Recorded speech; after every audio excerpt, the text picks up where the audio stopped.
I would like to share with you one of the pivotal texts really in Jewish tradition. This is not a text that actually will surprise anyone. Probably most of the people in this room have read it. There will be one surprise about it in just a second. And this is a text that comes from Leviticus 19:17. Lo tisna et achicha bilvavecha, hocheach tochiach et amitecha, velo tisa alav chet, which means something like, do not hate your brother, your fellow, in your heart. Instead, surely rebuke your people, and that way you will not lift up a sin. You will not carry a sin with you because of it. What's interesting about this text, of course, is that it has three parts. Most Jewish texts and many Christian texts, I've noticed, also have three parts. First is that you should not hate. You're actually commanded not to hate another in your heart. If we're talking about healing hatred, it's fascinating that there's actually a commandment that we're not supposed to feel a certain way. There are not a lot of commandments that are actually connected to just the idea of feeling in a certain way or inclining yourself in a certain way. Most commandments deal with ritual, action, things you must do. But here you're actually not permitted to feel a certain way about another person. Now, the second piece is, don't feel that way. Instead, actually rebuke, speak to the person that you may hate, and therefore, if you speak to that person, second part, third part, you won't bear a sin. Now, it's interesting because here, what it's suggesting is that the solution to not hating another is to actually have a conversation with them. And when it says rebuke, it's actually the idea of having a frank conversation about what you think and what you feel with them. Interestingly, tochacha, this idea of rebuking someone, of saying to them, I see the world differently than you do, and I'd like you to think about that, that actually in our tradition is not something that should be done angrily or publicly. In Jewish tradition, it should be done with respect, and it should be done privately so that there's the ability to have a conversation about it. So interestingly here, to get beyond hate, according to this mitzvah, according to this verse in the Torah, there has to actually be a conversation.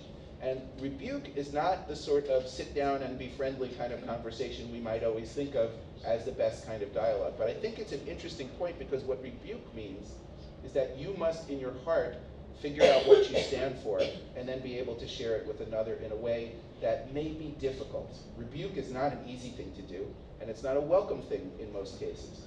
So I think what this points to from the Jewish traditional perspective, from certainly the way we can look at this, is that what it says is the ultimate way to prevent yourself from hating another, the ultimate way to observe this mitzvah is actually to engage in conversation, to say who you are and who you stand for. But a rebuke also creates the opportunity for conversation. And that ultimately then can lead to a relationship, that can lead to change, that can lead to something that matters in the long run. Now here's the surprise.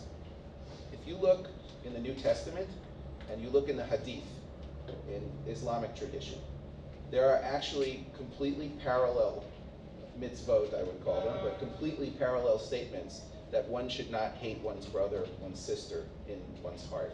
And in fact, in the New Testament, in the 1 John 3:15, we find that hating another is actually akin to murder. You should not hate someone. It's as bad as murdering someone. Now that is, of course, a hyperbolic statement. We find those in religious traditions sometimes. But what's interesting about it is it's trying to put it on the level of such great import that it's as if you could murder or destroy someone else if you hate another in your heart. And interestingly, in the Hadith of An Nawawi, it says, do not hate others in your heart, that ultimately you can destroy the Islamic brotherhood, the Islamic community, if you do hate others. So I think it's fascinating that all of the Abrahamic religions have this. I will also mention, if you happen to be secular, that philosophy, whether deontological philosophy or philosophy that comes from a more utilitarian perspective, all of those include commandments, ultimately, suggestions, ideas that one must think about not hating one's brother or one's sister in one's heart. Now, the last thing I want to say about this is the following. The Rashi says that there's lo tisna et achicha. Rashi, by the way, is a 12th century French Jewish commentator. In writing about this verse, he says, lo tisna et achicha, he says the hefech, the opposite, is v'ahavta l'reacha kamocha. That the opposite of hating your brother in your heart or your sister in your heart is actually the commandment to love your neighbor as yourself. And that our job is actually to convert sin'ah, hatred, to ahava. We actually have to move beyond this idea of hating others and actually, instead of saying don't hate another and putting it as a negative commandment, we have to actually move to loving others. And I will just simply say that in the next few weeks, we're in a specific period in the Jewish calendar right now where we're leading up to Tisha B'Av. Tisha B'Av is the holiday that commemorates the destruction of the temple in Jerusalem, not just once but twice. And the temple, the second temple, which was destroyed around 70 CE, the second temple was destroyed according to our tradition for lots of different reasons, but the major reason was something called sinat chinam. It was baseless hatred, meaning hating someone for no reason, that there isn't even a reason, they didn't do anything to you, they didn't cause you any trouble, but yet because of something you learned, because of the way you are, you decide to hate them. Interestingly, Rashi would suggest, I think, that we have an opportunity to have what I'd like to call baseless love. If we start from a position of loving another first for absolutely no reason, it gives us an opportunity to get beyond the baseless hatred.